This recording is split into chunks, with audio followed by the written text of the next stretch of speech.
E começando a revisão do capítulo 1 de Konoha Shinden. Pois bem, o capítulo começa com um monólogo da Mirai, ainda na época em que era uma genin, falando sobre o seu desejo de ser uma grande shinobi respeitada como seu pai e avô, e que mesmo em tempos pacíficos, um shinobi ainda tem muito trabalho a fazer, terminando o monólogo mostrando sua missão atual, aquela clássica missão típica de genin de capturar um gato perdido.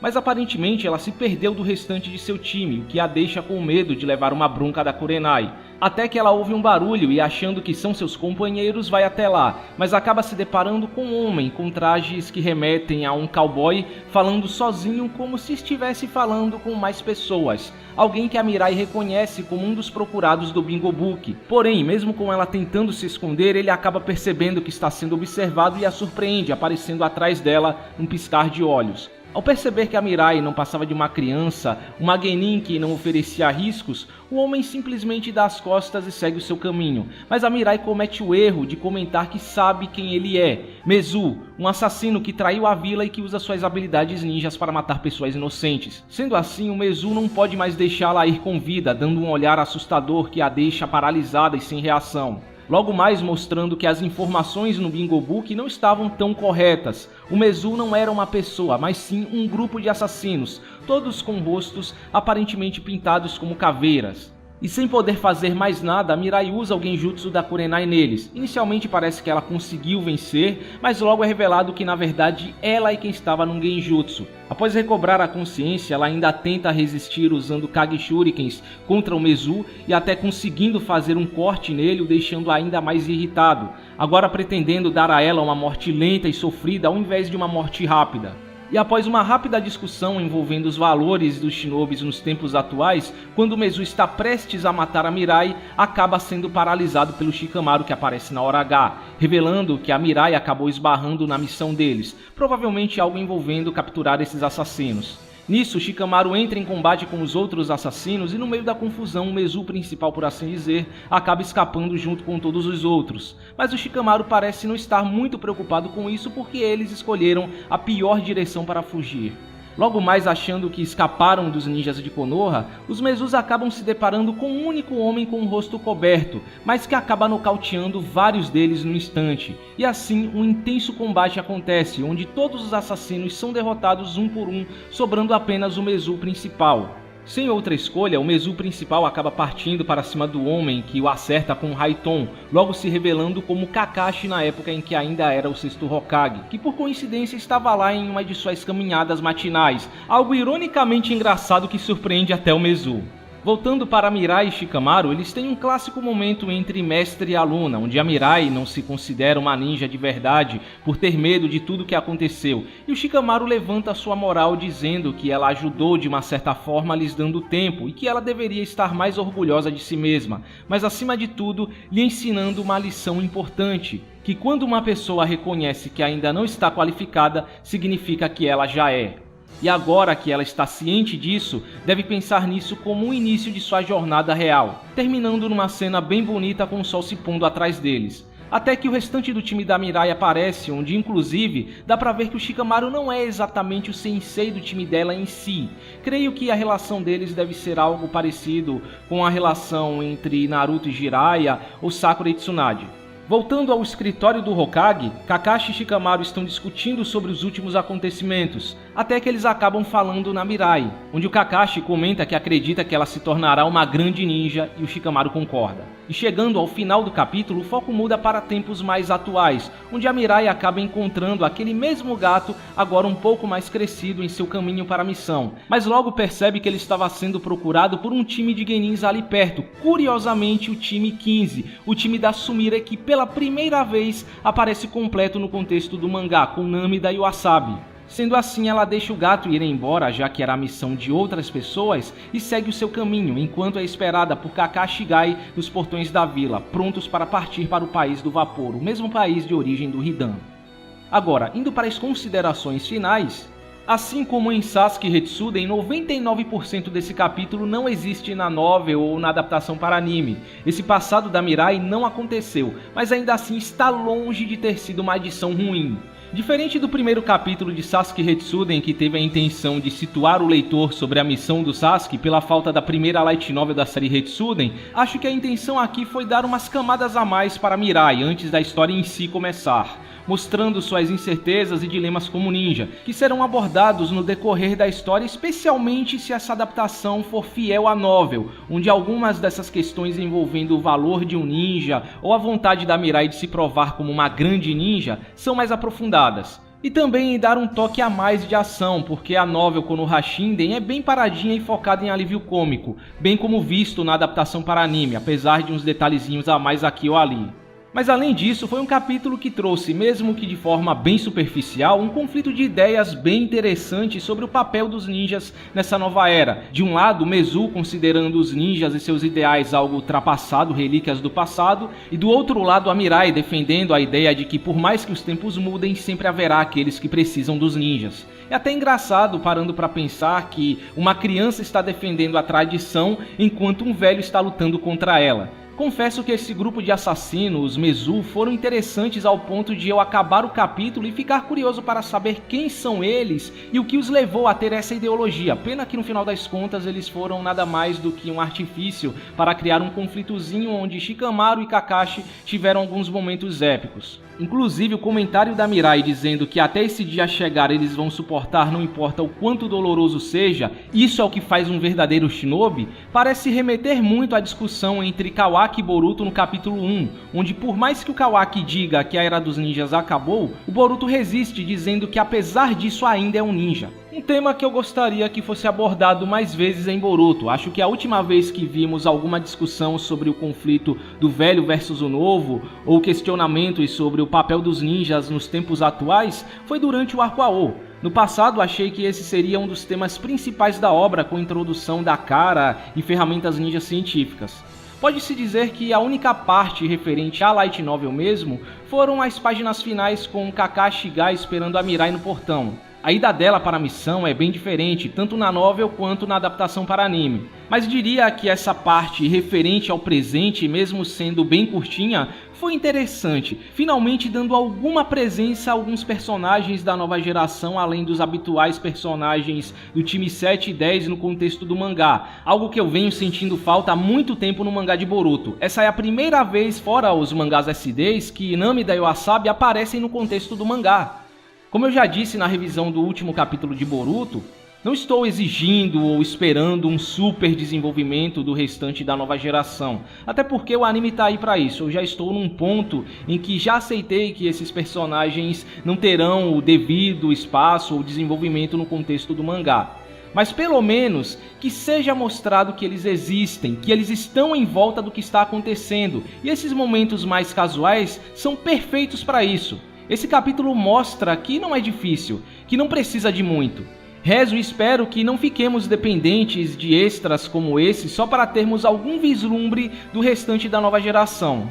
E ao mesmo tempo também indicou em que momento da história de Boruto essa adaptação está se passando. Ao que tudo indica, em algum período entre a nova geração se formar na academia e antes da Sumire entrar para a divisão de ferramentas ninjas científicas. Porque para quem não sabe, a novel original se passa em paralelo ao Gaiden. Até a descrição daquela cena do Kakashi atendendo o telefonema do Naruto falando sobre o Shin. Quanto à arte, acho que o aspecto do capítulo que está gerando mais discussões, assim como foi em Sasuke Hetsuden, diferente do Shingo Kimura, que tentou emular completamente o estilo do Kishimoto, até mesmo seus defeitos, por mais que ainda hajam momentos onde não ficou tão parecido, o Natsuo Sai fez algo que se aproxima ao estilo do Kishimoto, mas com seu próprio toque pessoal. Na revisão do primeiro capítulo de Sasuke Hetsuden, eu disse que alguns trechos com Naruto e Shikamaru passavam aquela sensação de que tá parecido, mas não tá igual. A mesma sensação que a gente tem com o estilo do Tetsuya Nisho no anime. Mas o estilo do Natsuo Sai se enquadra bem mais nessa noção, especialmente em detalhes como em torno dos olhos, nariz e certas expressões, como por exemplo, o sorriso da Mirai quando acha o gatinho ou na cena que ela tá chorando. Aquilo ali nem fudendo é uma típica cena de choro de Naruto, que costuma ser bem mais simples. O que tá longe de ser ruim, diria até que se afastar do estilo do Kishimoto em certos aspectos foi até mais positivo. Eu não sei vocês, mas eu achei a arte dele bem mais refinada em comparação à do Shingo, com traços mais detalhados, usando muitos tons de cinza para destacar os personagens em cenas específicas, o que naturalmente os deixa mais expressivos, um detalhe que era muito usado em Boruto no começo e eu sinto falta, e mesmo nos quadrinhos com perspectivas mais distantes, os seus traços continuaram consistentes, não passando aquela sensação de que os personagens estão completamente diferentes de um quadrinho para o outro, como aconteceu no caso do Shikamaru ou do Zansu em Sasuke Hetsuden. O jogo de luz e sombra dele é excelente, me arrisco a dizer que o sombreamento dele está até melhor do que do próprio Kishimoto. O design do Mezu principal é uma coisa absurda de tão detalhada que é, seja em seu rosto, com cicatrizes e marcas de expressão, o que por si só dá a ele um certo ar de imponência, ou no traje que, mesmo sendo um traje típico de cowboy genérico a princípio, até destoando um pouco de algo que veríamos no universo de Naruto, é cheio de pequenos detalhes sutis bem legais, como as bandanas no chapéu, talvez troféus de pessoas que ele já assassinou, ou o revólver barra faca, que parece não ter muita utilidade como arma de fogo, o que me parece um tanto estranho, pois armas de fogo existem no universo de Naruto desde o clássico, mas apresentadas de forma sutil no cenário. Ele não parece aqueles típicos personagens de Naruto feitos para serem mais rápido e fácil de se desenhar possível, sem muitos detalhes marcantes em seu design. Esse personagem random tem mais individualidade e personalidade em seu design do que muito personagem importante do elenco de Naruto. E o mais importante, o Netsosai conseguiu mantê-lo consistente independente do ângulo e perspectiva. Os trechos de ação diria que foram os pontos mais altos do capítulo, foram de tirar o fôlego. Acho que esse capítulo teve uma coreografia de combate intensa e visualmente impactante como já não se via há muito tempo, especialmente pelo foco no uso de ninjutsus e movimentos bem variados. A composição dos quadrinhos também foi muito boa, com enquadramentos de certas cenas bem similar ao que veríamos com Kishimoto, com planos sequenciais que não desperdiçam tantos quadrinhos desnecessariamente dando foco a um único movimento, como por exemplo na parte que um dos vilões joga shurikens no Kakashi e ele consegue rebater todas e pegar uma ação muito bem representada. Além disso, deu atenção a cada um dos personagens envolvidos na situação, da Mirai ao Kakashi, onde a Mirai mostrou um pouco do seu potencial, conseguindo mesmo que superficialmente ferir o vilão. O Shikamaru mostrou sendo útil em combate direto depois de muito tempo, mesmo que não tenha feito muita coisa, e acima de tudo, o Kakashi mostrou pela primeira vez por que ele era o sexto Hokage, conseguindo lidar com todos os inimigos considerados ninjas de alto nível de uma vez só, como se não fossem nada. Acho que uma das pouquíssimas vezes na franquia que o Kakashi venceu inimigos sem dificuldade, mostrando o motivo dele ser quem ele é, um ninja tão respeitado e temido. Até porque a maioria dos vilões que ele enfrentou desde o arco do País das Ondas eram inimigos importantes e bem mais poderosos do que ele. De qualquer forma, é bom vermos ele batendo em alguns randoms de vez em quando. Mas ainda assim, apesar de todas essas qualidades, até agora, tanto Konoha Shinden quanto Sasuke Hetsuden ainda não me passaram um feeling do Kishimoto quando se trata de ação. Talvez eu esteja sendo muito criterioso ou as lutas que estão me vindo à cabeça sejam as mais importantes de Naruto, que realmente tinham uma qualidade superior, mas me parecem de outro mangá, mesmo que essa tenha sido muito bem coreografada e intensa. Vamos ver como será nos próximos capítulos. Dá pra ver que o Natsusosai é um mangaka altamente capacitado, o que não é nenhuma surpresa. É só ver os seus trabalhos em Psycho Pass, me parece que ele trouxe muita dessa qualidade de lá. Além disso, foi revelado recentemente por um ex-assistente do Kishimoto, conhecido como Link Papa em suas redes sociais, um assistente do Kishimoto, velho conhecido do fandom, pois foi o primeiro assistente a se pronunciar sobre o final de Naruto em 2014, fazendo algumas revelações que geraram muita discussão, como por exemplo, o fato do Kishimoto ver a Hinata mais como heroína do que a Sakura, que seu estúdio, o estúdio Atsu, um estúdio terceirizado focado justamente na questão de acabamento de mangás como fundos e entre outros detalhes. Para quem não sabe, muitas editoras andam fazendo uso de estúdios terceirizados ultimamente, especialmente as menores, é responsável pelos cenários de fundo de Konoha Shinden. E ele, como um ex-assistente do Kishimoto, está cuidando pessoalmente disso, que explica o nível de qualidade de alguns detalhes nos cenários e as rachuras nas árvores e momentos de ação que tentam passar a sensação de velocidade e movimento, talvez até alguns detalhes que eu citei anteriormente. Até me pergunto se Sasuke Hetsuden está recebendo um cuidado parecido ou não, porque apesar de estar muito bem visualmente, está claramente inferior à qualidade vista aqui. É da água pro vinho. E até me arrisco a dizer que está pau a pau com a qualidade dos tempos áureos de Naruto, se não melhor. Mas em defesa do Shingo Kimura, talvez isso se deva muito à escolha artística dele, emulando quase que completamente o estilo do Kishimoto em sua pior fase, lá pelo final da obra. Assim como em Sasuke Hetsuden, foi um capítulo que passou voando, deu a sensação de ser um capítulo bem curto, mas eu diria que dessa vez foi mais pelo foco em criar um clima de tensão na interação entre Mezu e Mirai e dar impacto visual nas cenas de ação, o que tomou maior parte do capítulo, com quadrinhos que tomam quase páginas inteiras destacando os personagens e suas expressões ou movimentos. Foi um capítulo bem mais visual do que qualquer outra coisa, portanto, acho que está no nível do aceitável dentro do que ele se propõe. Em geral, o conteúdo foi muito bem distribuído e amarrado no decorrer do capítulo, fazendo uma boa alternância entre as cenas de ação e diálogos, com um ritmo bem fluido, apesar de alguns acontecimentos ou diálogos que eu achei meio desnecessários, que pareciam estar ali apenas para preencher página, como o monólogo inicial da Mirai ou a conversa entre Kakashi e Shikamaru no final, que se estendeu demais. Acho que poderiam ter dado mais espaço para Mirai em Konoha, talvez até aproveitando a oportunidade para mostrar outros times da nova geração. Mas em geral, tirando essa pequena ressalva, foi uma introdução praticamente perfeita. Talvez o maior e único defeito desse capítulo é que ele faz parte de uma adaptação de uma novel bem fraquinha, a mais fraca entre as duas que estão sendo adaptadas.